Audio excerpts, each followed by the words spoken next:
अमित शहांकडून महाराजांचा एकेरी उल्लेख करत अवमान, त्यांचा कडेलोट करा. मुख्यमंत्र्यांनी शहांवर गुन्हा दाखल करायला हवा. संजय राऊतांचं वक्तव्य. अमित शहा शिवभक्त म्हणून पवित्र भावनेनं रायगडावर आले होते. काही जण विपरीत घडवण्याच्या उद्देशानं मुद्दाम अपप्रचार करतात. संजय राऊतांच्या टीकेवर सुधीर मुनगंटीवार यांचं प्रत्युत्तर. परप्रांतीय म्हणून फक्त उत्तर भारतीयांसोबतच वाद होतो, कारण उत्तर भारतीय लोकांचे नेते नालायक आहेत. मनसेच्या अविनाश जाधव यांचं वक्तव्य.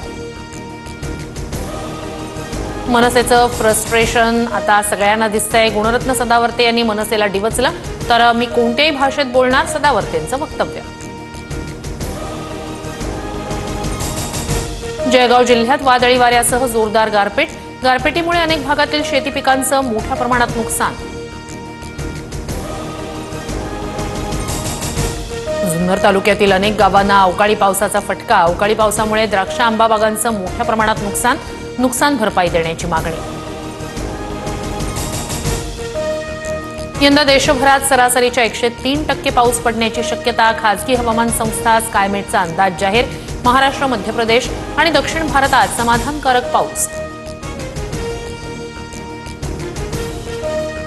मुंबईकरांवर पाणी कपातीची टांगती तलवार. पाणी पुरवठा करणाऱ्या 7 धरणांमधील पाणीसाठा फक्त 31%. कडक उन्हाळा आणि जलद गतीनं होत असलेल्या बाष्पीभवनामुळे पाणीसाठा आटला.